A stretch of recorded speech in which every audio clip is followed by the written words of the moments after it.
So I wanted to start by saying a hearty thank you, because none of these projects would be possible without the graduates, the students, the employers, the educators, who are so gracious about sharing their energy and their time with us to tell us about what works in graduate employability, so that we can disseminate and engage people with that further. I know you won't be able to read that, so Christian has been brilliant about telling me about slide notes, that it's okay to have a lot sometimes, as long as you give people access to that. So outside the door, on your USBs, you have my presentation. Outside the door, you have a printout of it, so grab it on your way out, as well as another article that you can take with you.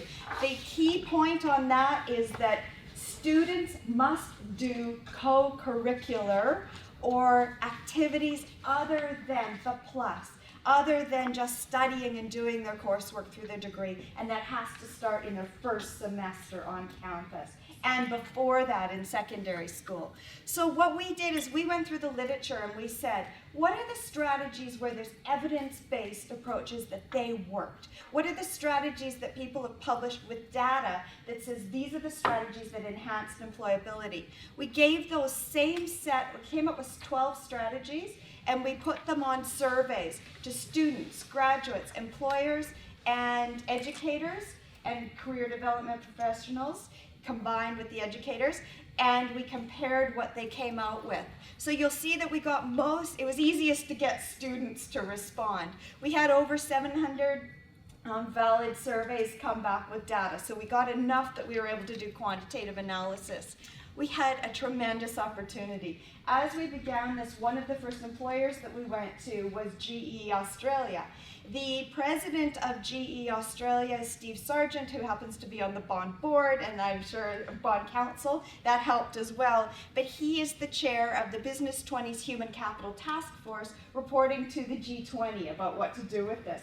So they said to us, if you'll go global, if you'll get data from outside of Australia, we'll use that to form our research that we're going to present to the G20. So there's, as you know, as researchers, there's nothing better to invigorate you and energize you than something like that. To say, so we went hard, and we haven't had much sleep, anybody on our team, as we've been going for this. Again, the generalist disciplines that you've heard from the other teams, we really took a look at that. There's some enlightening data coming forth that yes, indeed, people are hiring from those generalist disciplines. And so we shouldn't give up on humanities, we shouldn't give up on computer science. And in some ways, they build in those graduate attributes that people do, that co-curricular, as part of their studies. So where else were our students from besides those disciplines? We had a lot from psychology, accounting, etc. So we didn't screen them. We said, just tell us what discipline you're from. So it gives you an idea of how to contextualize the data. This is the key why. This is why it matters, the so what. Graduate Careers Australia recently released their data that showed that, guess what, folks? That we're the worst in 20 years in terms of the employability, the number of people graduating with bachelor's degrees who are getting jobs, worst in 20 years. So we asked the students, what strategies do you plan to use to enhance your employability? We asked the graduates, which strategies did you use? We asked the employers, which ones make a difference in your recruitment and hiring? And we asked educators a somewhat different question. Which ones are you providing or supporting? So these are the numbers. This is the key slide. This is the golden one to come back to later. We put the numbers up where 50% or more of the group responded. Look where they responded. Work experience, internships, and placements. Who's missing from that is the educators. That doesn't mean that the educators don't value that, but that they're not able to provide it or support it, and that's being reinforced in our interviews that we're doing right now and focus groups. So one of our key recommendations is, back to the government and to the G20, is put more money into internships and placements so that we can provide that. These are some correlations. Sorry, Kirsty, but careers advice is negatively correlated with those people who ticked that they'd gotten a job. That's not to say career advice is bad news. When we looked into that further, and we've been inquiring into it and looking into the literature, what happened there? That doesn't seem to, it doesn't compute, doesn't have face validity.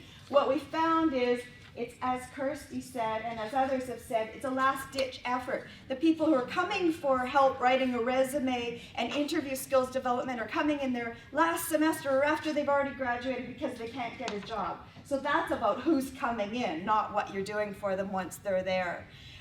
So we have a number of recommendations, and as I was saying, one of our key recommendations is put more money into that co-curricular. Also education, because there is a lot of discord between what employers are saying that they want and what the students and graduates think that they want. So they didn't tick extracurricular, and the employers are saying to us loud and clear, they love extracurricular. They love for students to join a club and be a president of that club and develop, do competitive sport. Do dance, all these extra things that give them the plus or the co-curricular. Now we finished the 705 surveys, and we're going forth. We're up to about 70 in-depth, hour-long interviews and focus groups with all 4 stakeholder groups. And the same messages that came out in our surveys are coming out loud and clear in our interviews and focus groups. And like the other teams, we're developing case studies, best practice strategy guides, etc. So all of these incredible resources will be available to all of you through graduateemployability.com.